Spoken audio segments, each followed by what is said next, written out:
মিত্ৰ বাল্য বন্ধু মোৰ প্ৰিয়ে শান্তিপনি মুনিৰ গৃহত একেলগে লভিছিলোঁ দুয়ো বিদ্যা শিক্ষা জ্ঞান কিন্তু মায়াময় দুখৰ শৃংখলত তেওঁ এনেদৰে শৃংখলিত হ'ল যে তেওঁ সেই দুখ দূৰ কৰিবলৈ অতিকে অক্ষম বাস কৰে ভগ্ন প্ৰজাত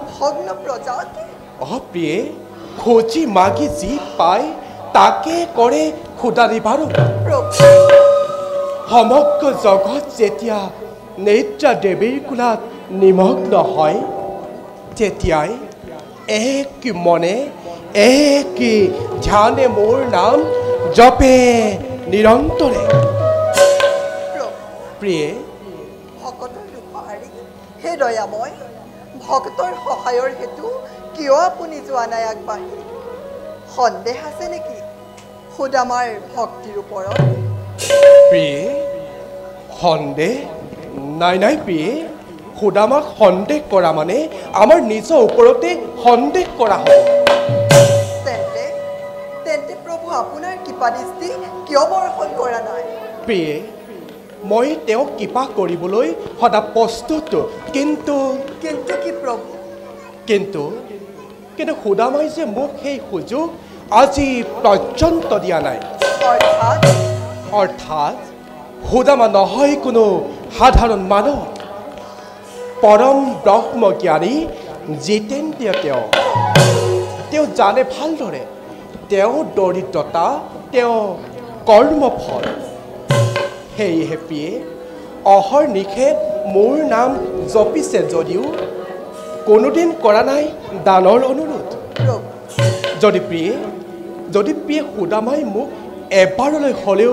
দুখ দূৰ কৰিবলৈ আহ্বান কৰে তেতিয়া মই তেওঁৰ দুখ কৰিম নি বাৰু ধন্য প্ৰভু ধন্য তব ভকতি বৎসল নাম এনে ভক্ত আপুনি লাভ কৰিছে যি ভক্তিৰ বলেৰে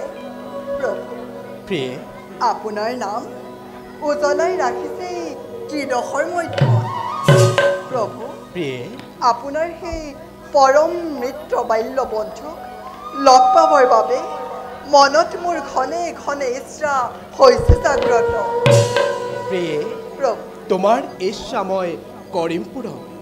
কিন্তু প্ৰিয়ে প্ৰভু তাৰ আগতে ভক্ত সুদামাক মই কৰিম পৰীক্ষা আৰু দেখুৱাম জগতবাসী আমাৰ বন্ধুত্ব লীলা লীলাময় নতুন লীলাৰ পাতনি মেলিছে যেতিয়া